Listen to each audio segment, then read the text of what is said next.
Hello, this is Mrs. Foy, and today we're going to learn about bar graphs. Your learning goals will be to represent data on a bar graph. You can describe the type of data that bar graphs are used for, and you could look at a bar graph and be able to glean some information from it. So here's a bar graph, and just to go over the key features. Here at the top, the label for the bar graph is important. In this case, the school supplies that students in some group are using.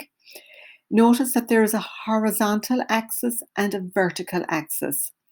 The horizontal axis in this case represents categories of data. So students' pencils, scale, they mean rulers, pens, sharpeners, and erasers. And on the vertical axis, the number of students who have each of these supplies. There are always spaces between the bars on a bar graph. So between pencil and scale, there's a white space, and between scale and pen and so on, the bars are not stacked next to each other. And the bars can be, but they don't have to be. They can be different colors, which makes them easier to read. And the first thing you have to do when making a bar graph is collect some data. So here are the results when 19 students were asked how they travel to school, usually.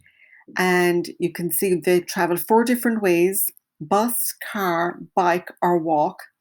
And as they were asked, the person asking them just noted what they do.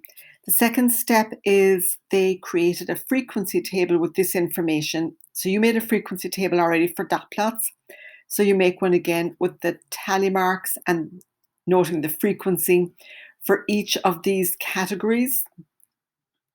And then once you have your frequency table, you can represent the data on the bar graph. And again, we have our title, how we got to school today. We've got categories on the x-axis and numbers on the y-axis. And we have our 4 bars for our 4 categories with space in between.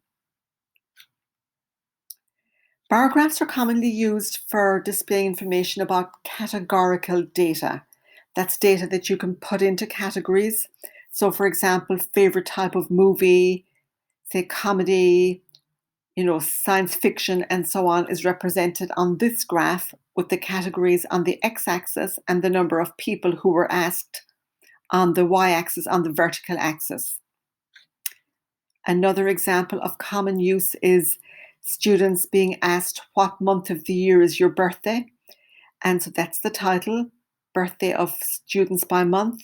The categories are the months of the year and the number of students here. And notice in this scale goes by twos: 2, 4, 6, 8, 10, 12. So you've got to read the numbers between the lines as well. So for example, January, there are 3 students with a birthday in January. It's halfway between 2 and 4. And if you look at August, there's only 1 student with an August birthday, looking between 0 and 2.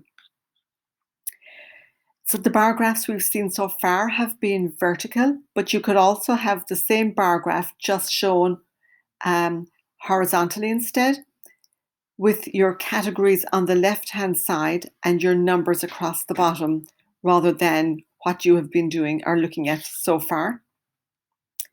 And something to note is that numbers on a bar graph, this looks like 1, 2, 3, 4, 5, and so on. But actually, if you read the label, it's number of users in millions. So this is 1 million, 2 million, 3 million, and so on. And that's important to note when you're interpreting data from a bar graph.